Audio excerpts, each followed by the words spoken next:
Se suponía que sería un viaje tranquilo por un tranquilo pueblo del sur. El sol estaba alto, la carretera casi desierta, y la mujer al volante no tenía motivos para preocuparse hasta que vio las luces rojas y azules parpadeantes en el retrovisor. Ni sirena, ni llamada por el altavoz, solo una patrulla lenta y sigilosa siguiéndola en cada curva. Celia Monroe, elegante, tranquila y en todo su derecho, se hizo a un lado. No iba a exceso de velocidad. Su licencia estaba vigente. El auto era suyo.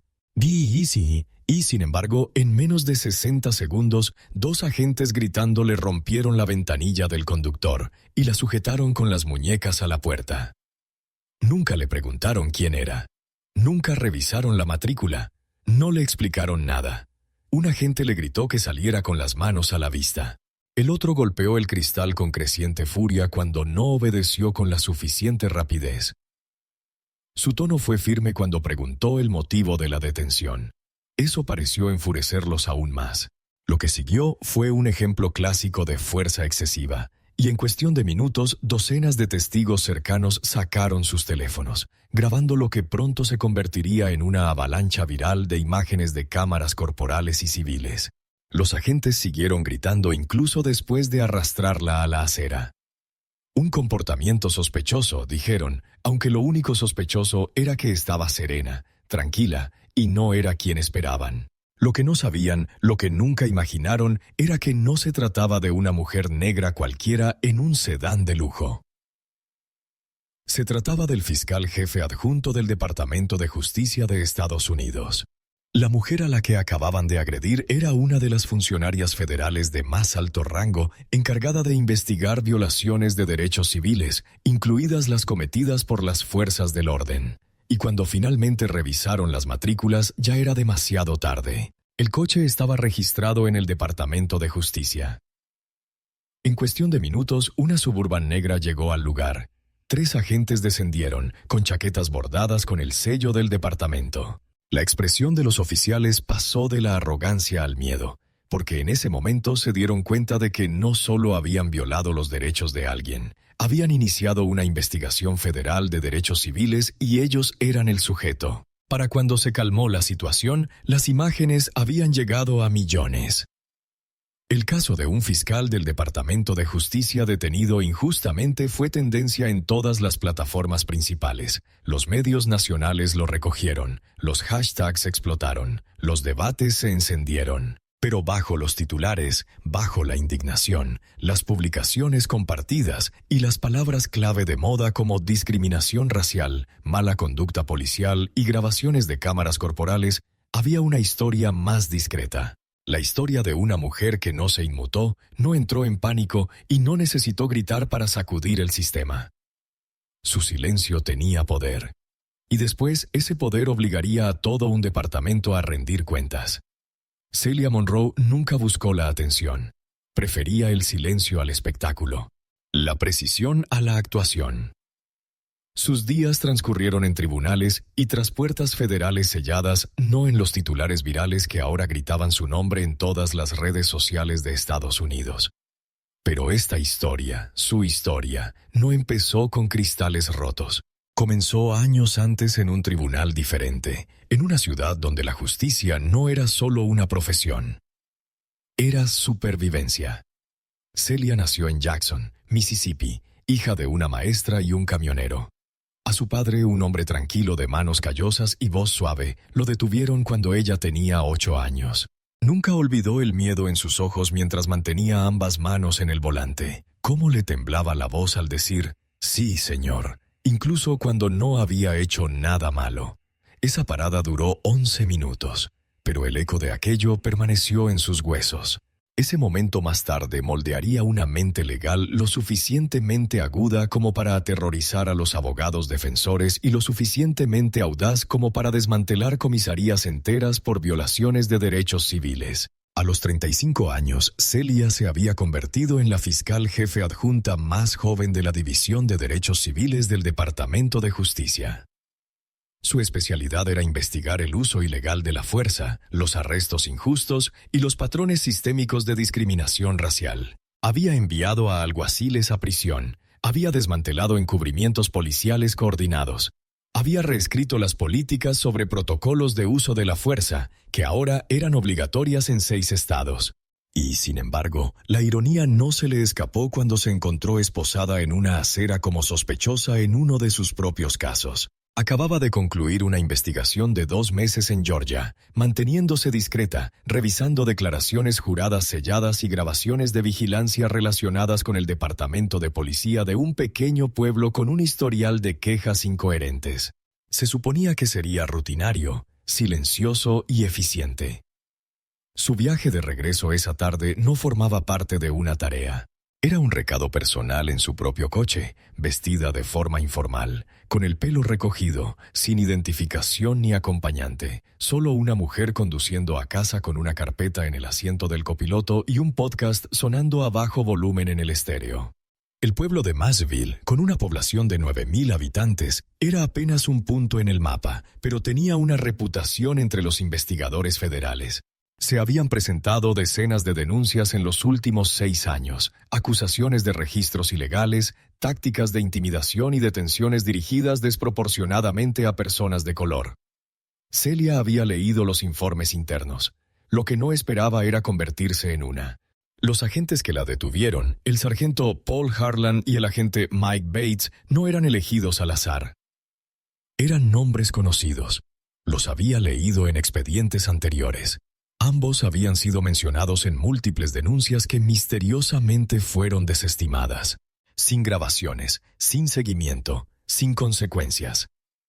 Celia llevaba semanas intentando atar cabos. Ahora, por un capricho del destino y un perfil fallido, la tenían delante de los ojos. La detención en sí carecía de fundamento legal, de alerta telefónica y de matrícula vencida. Era lo que los investigadores internos denominaban una detención con pretexto, una excusa inventada para detener a alguien. A menudo se usaba para buscar drogas, dinero o armas sin orden judicial. Harlan se acercó al vehículo con la mano ya en la porra. Bates flanqueaba el asiento del copiloto, observando el interior con una linterna, a pesar de ser de día. Celia sabía que no debía tocar nada. Bajó la ventanilla parcialmente y mantuvo ambas manos visibles en el volante. Había litigado casos como este y utilizado estas mismas imágenes en audiencias federales. Conocía todos los protocolos y aún así nada la protegía. Le preguntaron por qué parecía nerviosa. Respondió con calma: «No lo estoy». Le preguntaron a dónde se dirigía. Respondió: «De vuelta a Washington, D.C». Le exigieron que saliera. Preguntó: ¿por qué? Fue entonces cuando empezaron los gritos. Fue entonces cuando Bates alzó la voz, alegando que no estaba obedeciendo. Las imágenes de la cámara corporal, que posteriormente serían analizadas por abogados, activistas y medios de comunicación, captaron su tono. Tranquilo, mesurado, casi demasiado tranquilo. Esa serenidad solo avivó su agresión. La negativa de Celia a interpretar el papel que esperaban los enfureció, y en cuestión de segundos, Harlan rompió el cristal. Ese crujido agudo y violento que resonó por el vecindario se convertiría en el sonido que definió el momento en que el público despertó de golpe. Lo que nadie se dio cuenta, ni siquiera Celia en ese momento, fue que un transeúnte había comenzado a transmitir en vivo todo el incidente desde el otro lado de la calle. Un barbero local llamado Reggie estaba sentado en las escaleras de su barbería tomando café cuando vio lo que ocurría.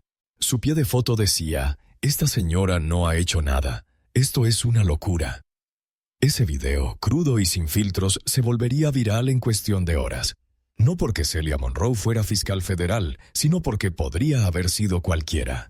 Una madre, una hermana, una maestra, una profesional, está conduciendo hacia casa. Esa fue la realidad que resonó, y una vez que se reveló su nombre, la respuesta pública alcanzó una masa crítica. Pero en la escena, antes de que nadie supiera quién era, Celia guardó silencio. No tenía miedo, simplemente se quedó callada. Se negó a responder más preguntas. Pidió hablar con su abogado. Heron puso los ojos en blanco. Bates se rió. Asumieron que estaba fanfarroneando. Desconocían que sus credenciales estaban almacenadas en un servidor federal conectado directamente a los sistemas internos del Departamento de Justicia. No sabían que, en el momento en que ingresaron su matrícula en el sistema, se activó una alerta en el Departamento de Seguridad Interna del Departamento de Justicia en Washington, D.C.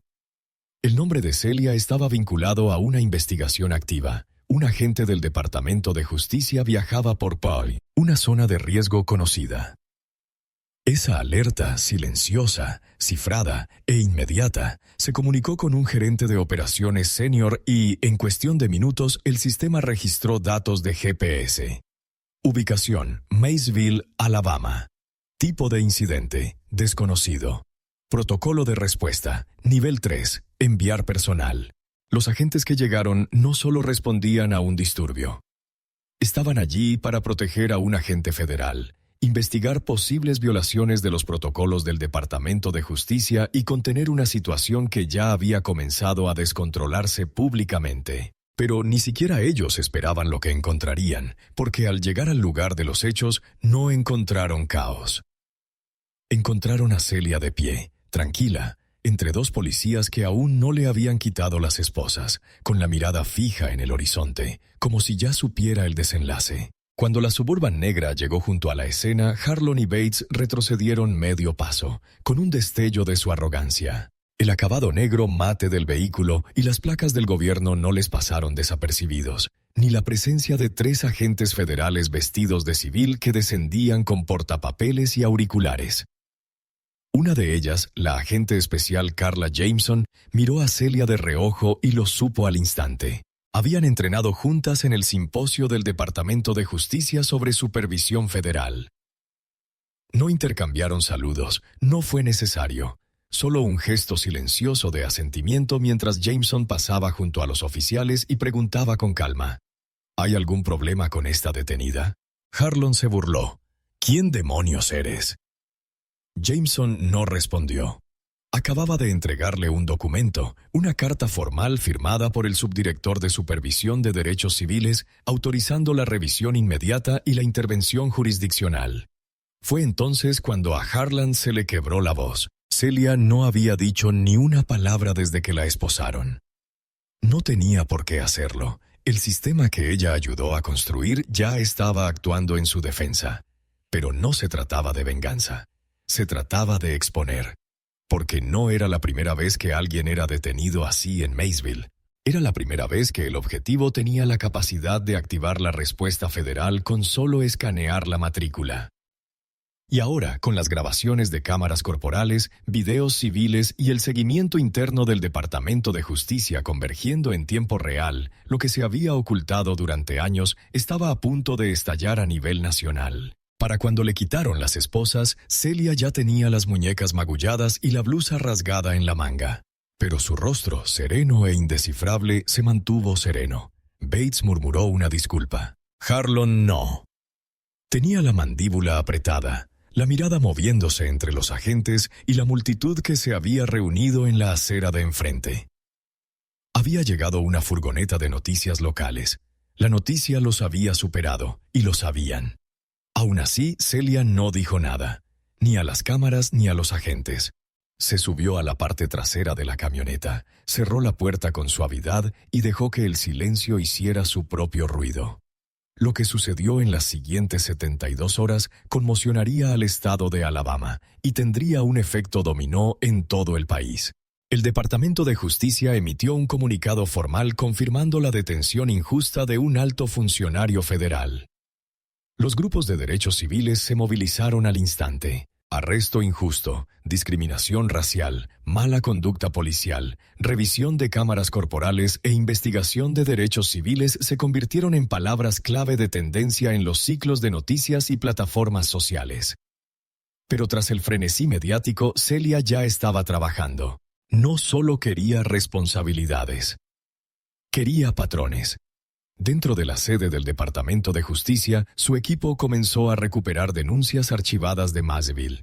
Casos que se habían enfriado, quejas cerradas por falta de pruebas y acuerdos sellados con acuerdos de confidencialidad. Uno a uno fueron reabiertos. Se solicitaron grabaciones, se citaron registros, y en cuestión de días surgió una imagen diferente. Docenas de detenciones rutinarias a conductores negros y latinos sin fundamento legal, informes de incidentes manipulados y una tendencia preocupante. Datos de cámaras corporales faltantes o misteriosamente alterados en fechas clave. El fiscal general la llamó personalmente. «Hagan lo que tengan que hacer», le dijo. «Esta es su responsabilidad». Y ella lo hizo. No con ruedas de prensa ni gestos dramáticos, sino con documentos, declaraciones y datos. El tipo de trabajo que no llega a los titulares hasta que se desvela algo. Solicitó la supervisión de todo el departamento de policía de Masseville. No solo una revisión civil, sino una investigación de patrones o prácticas.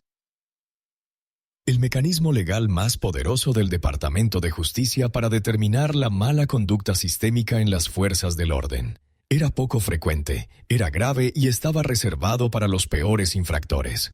En 2 semanas se asignaron monitores federales al Departamento de Policía de Mayville.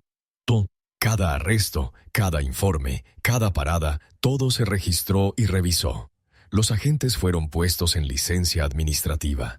Algunos contrataron abogados, otros renunciaron discretamente. Pero Harlon y Bates enfrentaban cargos federales. Aún así, Celia permaneció prácticamente oculta. Rechazó entrevistas, se negó a convertirse en un apoyo político. Porque la historia no se trataba de ella, sino de lo que este momento revelaba.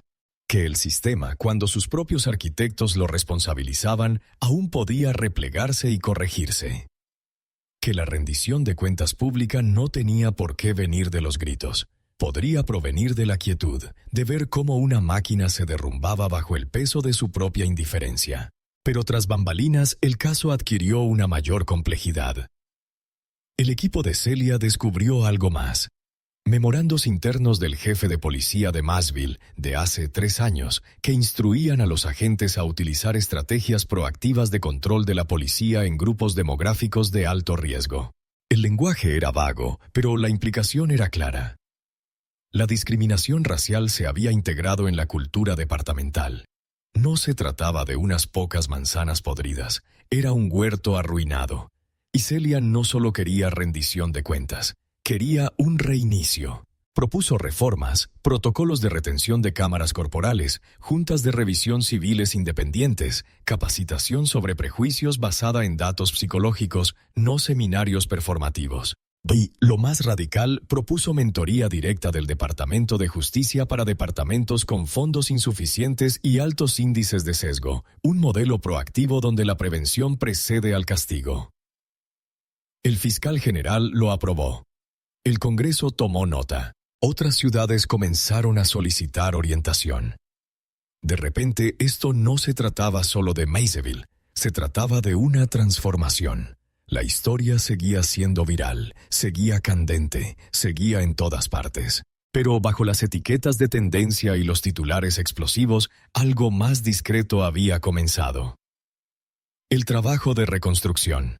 Y en cuanto a Celia, regresó a la sala del tribunal 2 semanas después. No como víctima, ni siquiera como testigo, sino como ella misma. La fiscal que se negó a ceder. La mujer que convirtió la humillación en una reforma federal. La funcionaria de justicia que recordó a Estados Unidos que la autoridad no se mide por volumen, sino por visión. El pueblo de Masseville no había recibido tanta atención en décadas. Durante años, su departamento de policía operó en la sombra, sin llamar la atención, sin oposición, protegido por el silencio pueblerino que mantenía alejados a los forasteros. Pero ahora las cámaras se alineaban en las escaleras del juzgado. Camiones satelitales estaban estacionados cerca del restaurante local. Los manifestantes se mantuvieron codo con periodistas con carteles que decían: «La justicia observa». Y la igualdad de protección no es opcional. En el centro de la tormenta no estaba un político ni una personalidad de los medios, sino una mujer que se había negado a que la destrozaran, incluso cuando su ventana sí lo estaba. Celia Monroe no acababa de regresar a la ciudad. Estaba a punto de entrar a la audiencia que podría desmantelar el departamento que la había perfilado, restringido y subestimado. Dentro del juzgado el ambiente estaba electrizante. Todos los asientos estaban ocupados. Los abogados del Departamento de Justicia se sentaron junto a funcionarios estatales. Los defensores de los derechos civiles y los analistas políticos observaban atentamente desde la galería. En la sala, el juez federal presidente, con un conocido historial de oposición a la mala praxis policial, dio orden a la sala. El primer momento explosivo se produjo durante la primera hora. El equipo de Celia presentó imágenes de la cámara corporal recién recuperadas que se habían extraviado misteriosamente en el sistema. La fecha y hora revelaron que se filmaron el mismo día de la detención de Celia, apenas 3 horas antes. En el video se grabó al sargento Harlon bromeando con otro oficial. Otro forastero en un Benz. Juguemos al juego. La risa era informal. El tono es inconfundible.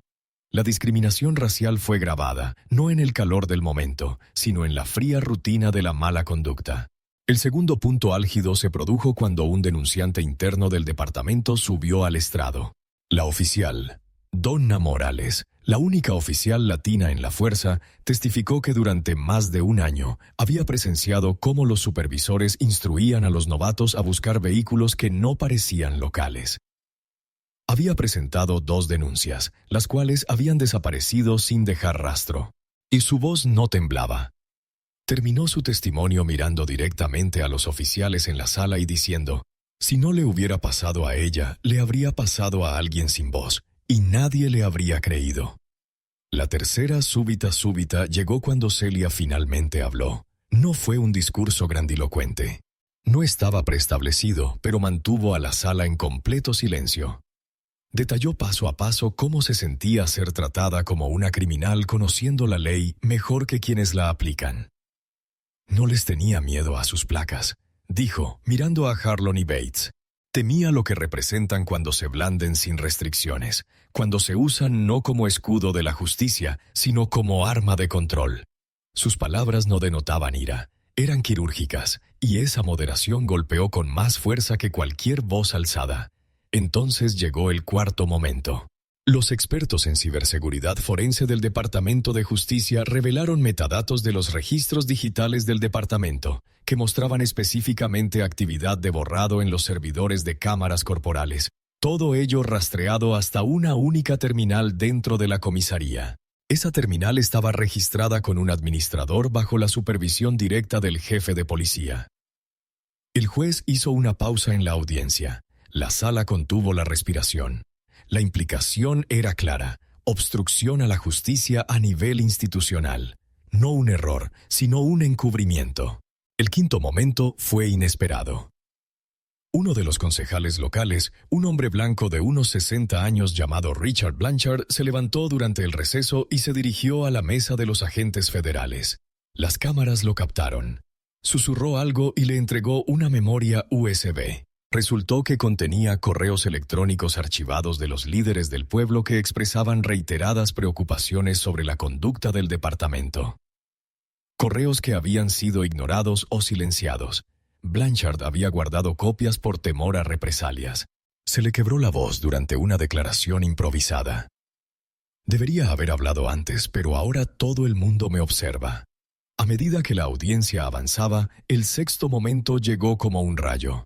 El Departamento de Justicia presentó formalmente una moción para poner a todo el Departamento de Policía de Masseville bajo supervisión federal, con efecto inmediato. La sala del tribunal estalló. Exclamaciones, murmullos, periodistas corriendo a dar la noticia. Fue una de las medidas legales más inusuales en la aplicación de los derechos civiles, generalmente reservada para los grandes departamentos metropolitanos. Pero el mensaje era innegable.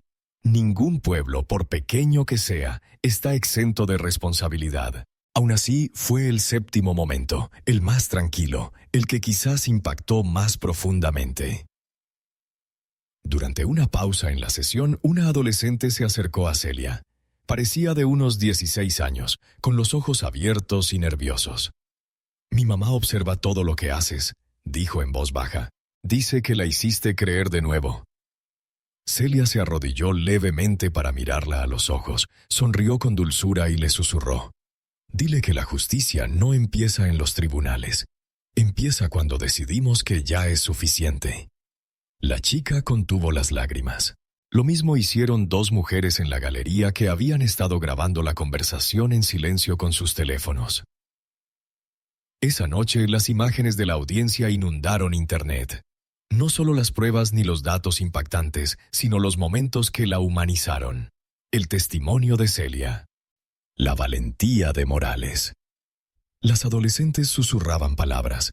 No fue solo un drama judicial.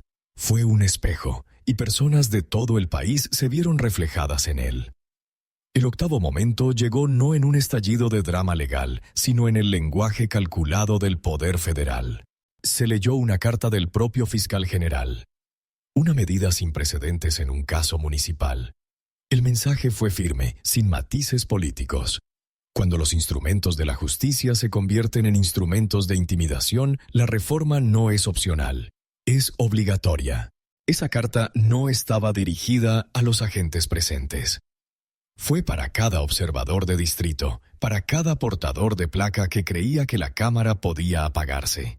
La denuncia podía ser desmantelada o el silencio de un pequeño pueblo podía ocultar la verdad. Esa carta convirtió un caso local en un precedente nacional. El noveno punto de inflexión llegó pocas horas después. En una declaración sellada publicada por orden judicial, se reveló que el sargento Harland había sido previamente señalado en una revisión federal de 2021 por su participación en un caso de incautación en carretera que involucraba a un joven automovilista negro. El informe no mostró causa probable suficiente y el Departamento de Justicia recomendó una revisión más exhaustiva, pero el expediente quedó enterrado y nunca se le dio seguimiento hasta ahora. Resultó que ese mismo conductor había presentado una demanda civil que no prosperó. El equipo de Celia lo contactó y, en cuestión de días, testificó bajo juramento que fue amenazado, registrado sin su consentimiento y posteriormente contactado por alguien que se hizo pasar por un mediador municipal para pedirle que llegara a un acuerdo discreto. Ese testimonio paralizó la sala. Lo que antes parecían incidentes aislados ahora formaban un patrón incriminatorio. El décimo y último momento en la corte no fue dramático, fue preciso. El juez Daniels, después de 3 días completos de pruebas, bajó la mirada desde el estrado y dijo: «Este departamento no solo tiene un problema de parcialidad, tiene un problema constitucional».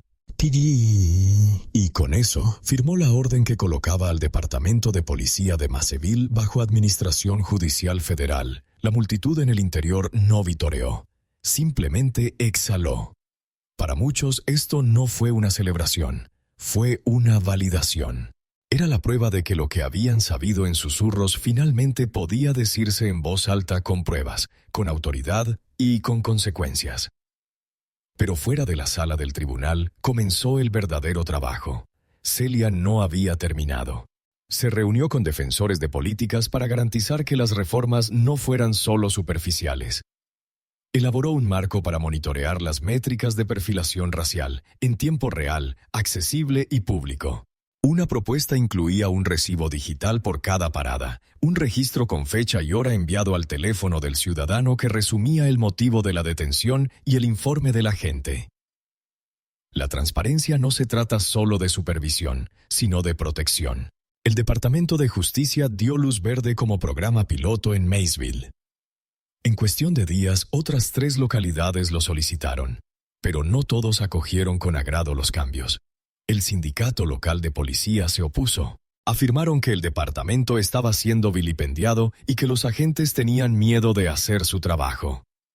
Celia respondió no con comunicados de prensa, sino con hechos. Los datos sobre delincuencia que demostraban que las detenciones selectivas no estaban contribuyendo a la seguridad de las comunidades. Invitó a los residentes del pueblo a hablar. Uno a uno describieron lo que sintieron al ser detenidos por tener los vidrios polarizados, por parecer sospechosos, por nada.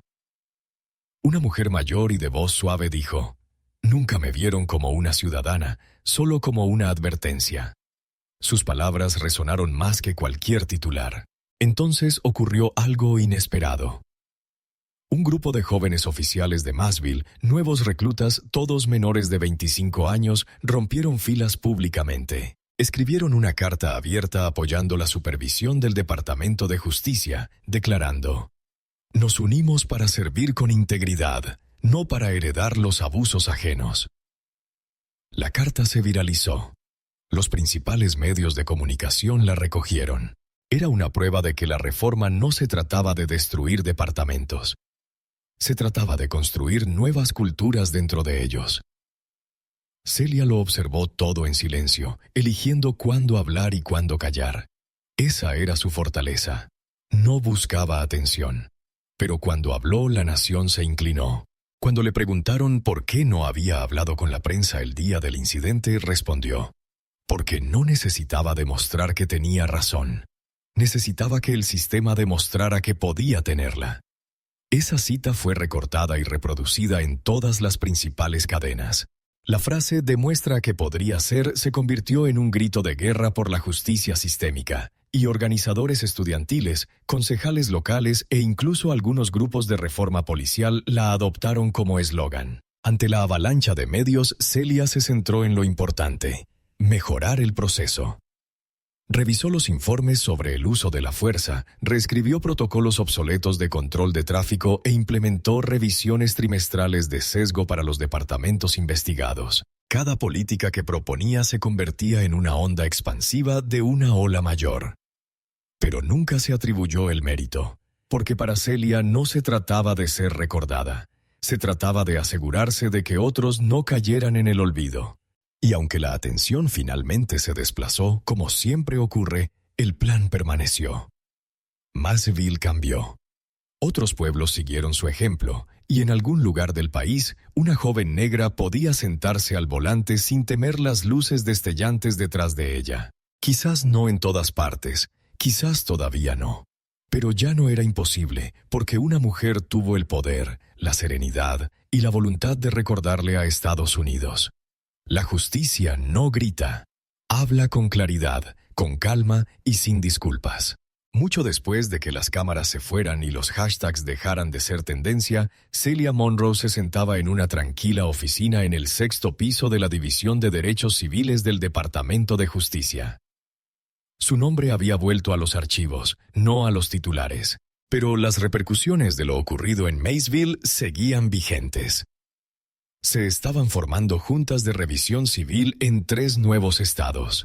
Las facultades de derecho solicitaban su caso para módulos de ética jurídica. Pero lo que nadie sabía, ni los medios ni el público, era que Massville nunca había sido su último caso. La parada en esa carretera había interrumpido algo mucho más profundo, mucho más peligroso. La verdadera razón por la que Celia estaba en esa región de Alabama no era solo una revisión de políticas. Llevaba casi 8 meses construyendo un caso encubierto, una investigación federal confidencial sobre una conspiración multiestatal que involucraba confiscaciones ilegales de bienes, decomisos fraudulentos y colusión interna entre varios departamentos de policía rurales y una empresa privada de grúas. Los analistas del Departamento de Justicia habían detectado anomalías. Pequeños departamentos reportaban incautaciones de vehículos por valor de cientos de miles de dólares sin cargos correspondientes. Cuando Celia investigó más a fondo, encontró un patrón. Conductores pertenecientes a minorías, placas de otros estados y sin posibilidad de recurso legal. Y el Departamento de Policía de Massville estaba en el centro de todo. La parada de tráfico que se hizo viral fue una coincidencia. Se había ocultado durante ese viaje usando un vehículo sin identificación bajo un contrato de arrendamiento privado para evitar ser detectada. Nunca imaginó que la perfilarían. No ese día. Pero después de que el incidente se hiciera público, se dio cuenta de algo más. Ser el objetivo había comprometido su tapadera, pero expuso una verdad mucho más grande de lo que había anticipado. Porque una vez que los investigadores federales revisaron las grabaciones de la cámara corporal, fotograma a fotograma, notaron algo que Celia no había notado. Cuando el sargento Harlon metió la mano por la ventana rota, no solo la sacó. También tomó la carpeta que estaba en el asiento del copiloto, una carpeta que contenía pruebas selladas de su caso activo en el Departamento de Justicia. Una carpeta que ya había desaparecido. Esa revelación lo cambió todo. Ya no se trataba solo de mala conducta policial. Era manipulación de pruebas federales, obstrucción. Y si fue intencional, significaba que alguien dentro del Departamento de Policía de Masseville la había reconocido o había recibido un soplo. Celia no regresó a Mayville a través de los tribunales esta vez. Revisó los datos. Ella y su equipo federal revisaron cada número de placa en los registros de seguridad del Departamento de Justicia. 2 semanas después lo encontraron.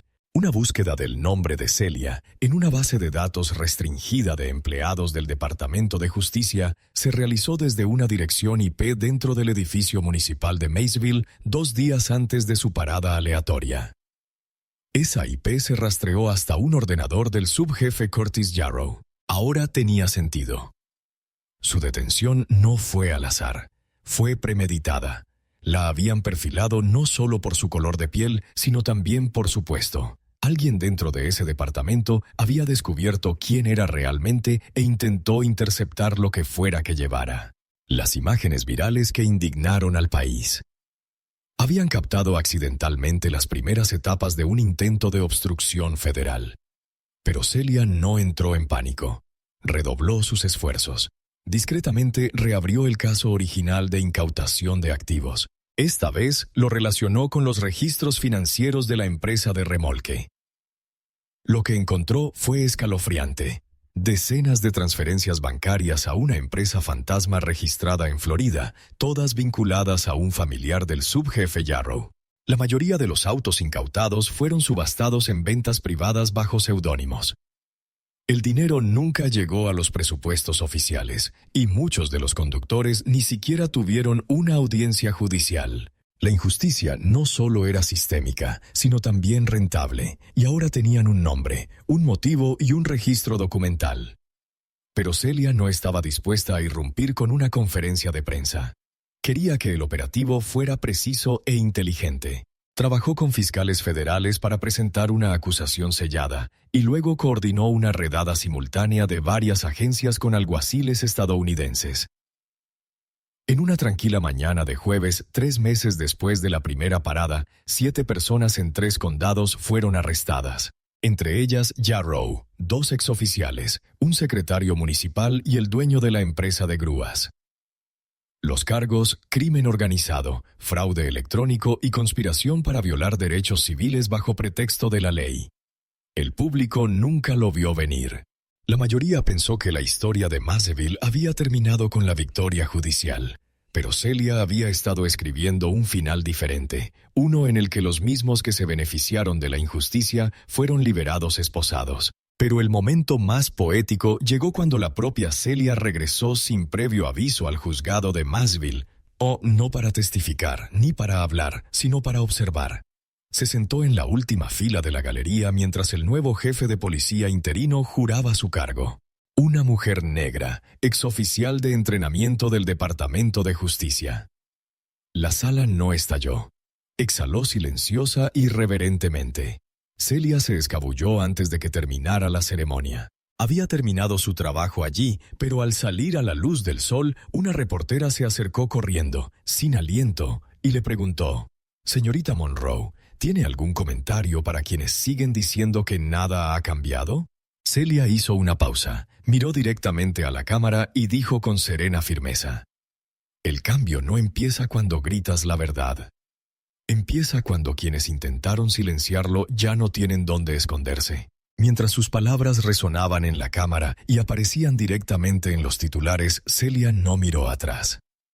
Se subió a un silencioso sedán del gobierno, cerró la puerta y abandonó Masseville, no por retirada, sino porque la misión allí había cumplido. Sin embargo, incluso mientras se procesaban los arrestos y cambiaban los titulares, el verdadero impacto de su trabajo apenas comenzaba a notarse. Tras bastidores, el giro inesperado de Celia desencadenó una reacción en cadena en Washington. El éxito de la Operación Maysville, tanto por su divulgación viral como por el operativo encubierto, llevó al Departamento de Justicia a reevaluar su enfoque de la corrupción en las fuerzas del orden rurales. Celia propuso una nueva iniciativa llamada Vigilancia de la Integridad Civil, un programa piloto que integraba investigadores encubiertos en agencias locales señaladas por posibles abusos de los derechos civiles. A diferencia de las auditorías estándar, estos agentes trabajarían como observadores silenciosos, coordinadores de capacitación o incluso empleados administrativos, recopilando datos, identificando patrones y agravando las faltas de conducta de forma discreta y estratégica. La propuesta era audaz y arriesgada, pero su credibilidad ahora era indiscutible. La misma mujer cuya ventana había sido destrozada ahora estaba rediseñando cómo el gobierno federal evitaría futuros abusos. No reaccionar ante ellos, sino prevenirlos. El programa fue aprobado. 6 agentes ya estaban desplegados para finales de año. Pero ni siquiera una reforma audaz protege de las críticas. En cuestión de semanas, los comentaristas políticos comenzaron a opinar. Algunos la elogiaban como una heroína de la reforma. Otros la acusaban de formar parte de una maquinaria federal de extralimitación. Celia, como siempre, no respondió a los ataques personales. Se centró en los hechos. En un artículo de opinión cuidadosamente redactado para el Washington Post, escribió: «No deberían ser necesarias placas federales, indignación nacional ni violencia transmitida en vivo para que un ciudadano estadounidense sea tratado con dignidad durante una parada de tráfico. La placa no te hace poderoso. La integridad, sí». Esa frase se convirtió en un grito de guerra en las pancartas de protesta de todo el país. Que la integridad da poder se describía en murales, se pintaba en lienzos en las aulas escolares e incluso fue citada por senadores durante las audiencias de los comités sobre la reforma policial. Pero no era solo una cita, era su principio rector.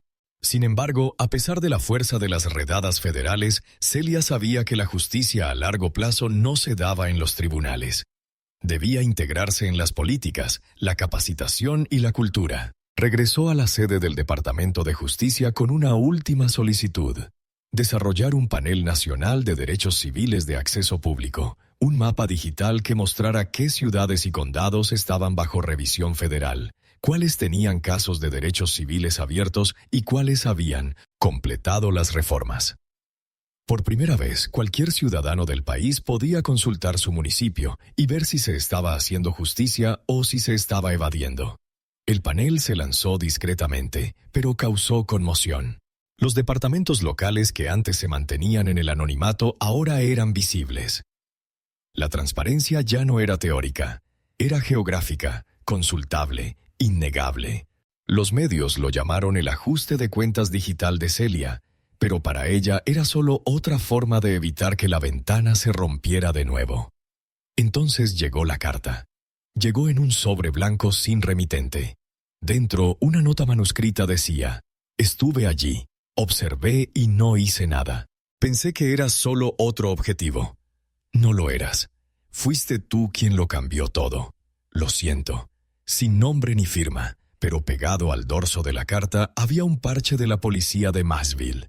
Estaba desgastado y entregado voluntariamente. Celia lo sostuvo en la mano durante mucho tiempo esa noche, no por sentimentalismo, sino por claridad, porque ese pequeño símbolo entregado en silencio era más poderoso que cualquier sentencia judicial o titular viral. Fue la silenciosa confesión de un sistema que se resquebrajaba no por la fuerza, sino desde dentro. Con el paso del año, Celia rechazó ofertas de ascenso. No quería ser la cara visible del cambio. Quería ser su artífice. Empezó a orientar a la próxima generación de abogados de derechos civiles, enseñándoles no solo a construir un caso, sino también a leer entre líneas el silencio, el miedo y la falta de información. Les dijo la verdad. No se puede luchar contra un sistema si no se entiende cómo se protege. Y aún así, la gente hablaba de ese video, aquel en el que no gritó ni se defendió. Simplemente se sentó en silencio mientras llovían cristales. Para algunos fue el momento en que el sistema se quebró. Para otros fue el momento en que nació uno nuevo. Pero para Celia era solo el comienzo de una larga lucha por la justicia. Una guerra que libraría no con furia, sino con precisión, no con fuerza, sino con verdad. Y no desde un podio, sino siempre al volante de la ley.